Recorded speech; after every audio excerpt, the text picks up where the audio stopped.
pada malam itu di Mina, di tenda-tenda. Tapi pangeran tentu beda dong tendanya sama rakyat jelata kan. Tapi malam itu dia sumpek. Akhirnya keluar tuh si pangeran, anaknya raja. Terus dia melihat ada bukit batu yang gelap. Nggak tahu dia juga kenapa. Apa yang mendorong dia pengen naik ke atas bukit itu malam-malam. Dia cuma bawa handphone, nggak bawa apa-apa. Sampai di atas, kaget dia. Ngeliatin ada satu kakek-kakek tua. Manusia, bukan setan, bukan jin, bukan malaikat. Tahu nggak kakek-kakek itu bilang apa? Dia bilang gini, kamu yang mau nganterin makanan malam saya hari ini, daging-daging kamu yang mau nganterin. Dia ngomong ke si pangeran tuh kayak gitu. Dia nggak tahu ini pangeran. Kata pangerannya, oh, emang kamu pesan makanan? Emang kamu ada pesan makanan online kah? Atau ada sesuatu, ada orang yang memang janji anterin makanan? Dia bilang enggak. Dia bilang, saya pesan ke Allah. Saya barusan berdoa, kata dia. Kalau dia bilang, ya Allah, saya lapar, saya pengen makan daging yang enak. Kata pangerannya, kayaknya ini yang bikin saya langkah ke sini. Telepon pelayannya, tolong antarin makanan daging-daging semua ke sini. Dikasih tahu tempatnya. Nggak lama datang.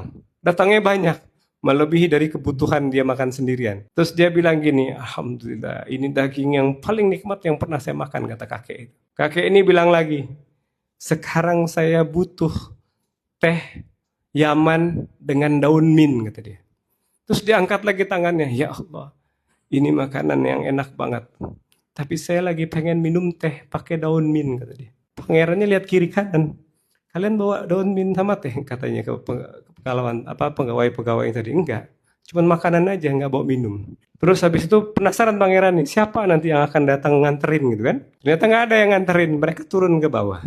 Bawa makanannya, kakeknya itu juga pengen turun. Pas nyampe di bawah, datang tuh kafilah dari Yaman, pada mau haji. Terus kemudian ditawarkan makanan yang tadi. Daging-daging tadi banyak kan? Ditawarin, ini ada makanan tadi saya bawa kebanyakan, cuman buat si kakek ini. Kalian mau makan, silahkan makan, kata dia. Nah, orang-orang ini yang tadi dikasih makan, bilang, wah Masya Allah, kita pas banget lagi butuh makan, lapar. Tapi saya cuman punya teh ini, kata dia. Teh ini coba diminum. Dia kasih 2 gelas, satu buat pangerannya, satu buat si kakek itu. Pas dituangin, si kakek ini bilang, daun mintnya mana? Kata dia, oh iya sebentar, ada daun mint. Jadi diambillah daun mintnya di tasnya. Ambil di beberapa daun, dipotong, dimasukin ke 2 gelas yang tadi si pangerannya sama si kakek tua. Lagi anget-anget minum. Dia minum daun mintnya. Terus si pangerannya bilang gini, Masya Allah, selama ini saya hidup di istana, belum pernah menemukan teh ketemu daun mint itu yang kayak gini, ternyata rasanya enak banget, kata dia. Kakeknya kemudian bilang, selesai, terima kasih. Dan dia bilang kayak gini yang ketiga. Saya ngantuk, kamu pulanglah sana, kata kakeknya. Saya mau tidur, kata kakeknya. Dia duduk di batu-batuan. Terus dia doa lagi, ya Allah, saya nggak bisa tidur nih di atas batu. Saya mau tidur di kasur yang ada bantalnya. Pangerannya lihat lagi kiri kanan. Siapa nih nanti yang akan anterin kasur dan bantalnya buat si kakek ini? Nggak lama, datang tuh mobil dari pemerintahan Saudi, kerajaan-kerajaan, ngegelar tuh kasur-kasur, ada belasan kasur. Untuk yang kafilah-kafilah Yaman tadi yang baru datang. Di luaran kayak itu. Kakeknya bilang, saya boleh tidur di sana nggak? Oh iya boleh, silakan. Akhirnya dia tidur tuh di kasur yang ada bantalnya. Tidur semua. Dan belum selesai. Dan luar biasanya lagi, diangkat lagi tangannya si kakek ini. Pangeran ini mau pulang nggak jadi-jadi deh. Dia lihat nih kakeknya. Doa apa lagi dia? Kakeknya angkat lagi tangan dan dia berdoa. Ya Allah, panas hari ini. Memang kita kemarin haji itu lagi musim panas. Ya Allah, kirimkan angin dingin, katanya. Dan gak lama kemudian, saksinya siapa? Semua orang yang ada di sana dan pangeran ini. Kemudian datang tuh angin dingin. Jadi dingin kayak AC pada malam hari itu di titik itu. Akhirnya tidur dia. Pangeran ini ngapain coba kira-kira? Dia buru-buru lari balik ke tendanya. Dia teleponin semua ulama-ulama di Saudi. Dia tanya, ini ada siapa sini? Ini manusia atau bukan? Ulama yang dengar cerita itu buru-buru juga pengen tahu siapa ini orang. Datanglah 2 ulama besarnya Saudi kemarin. Bertiga sama si pangeran itu buru-buru balik lagi ke tenda tempat si kakek itu tidur. Ketemu gak kakeknya? Ketemu lah, kan manusia. Bukan cerita dongeng ini, bukan malaikat. Ketemu dia sama bapak kakek tadi. Terus kakeknya bangun. Udah mendekati subuh. Dia mau sholat malam. Dia bilang, saya mau wudhu. Pangerannya nanya, saya mau tahu kamu ini sebenarnya siapa? Kata pangerannya. Saya dari tadi penasaran kamu itu siapa. Kata dia, saya hamba Allah, kata dia. Hamba Allah biasa sama seperti kalian semua. Pangerannya dibilang sama seperti kalian semua, nggak ridho dia. Dia keluarin kartu nama.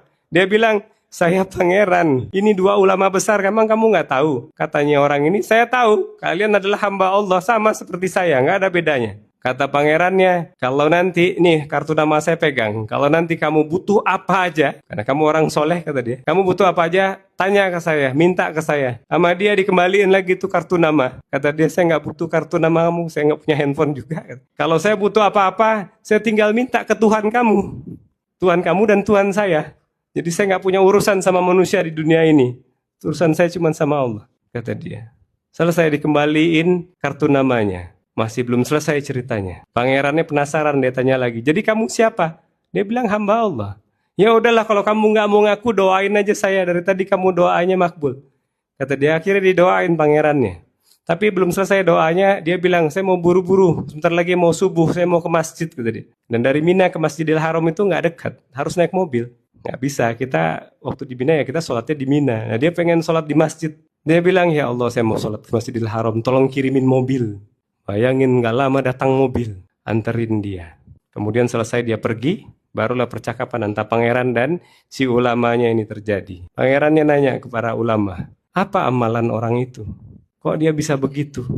Katanya ulama ini bilang, mereka beda dengan kamu dan saya. Kita adalah orang-orang yang terkenal di dunia.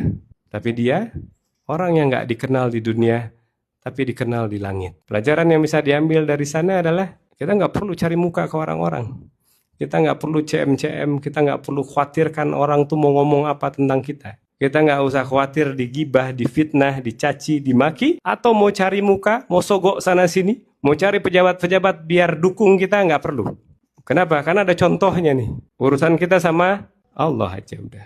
Cari muka aja ke Allah, selesai urusan kita semua. Bahkan untuk sesuatu yang mustahil.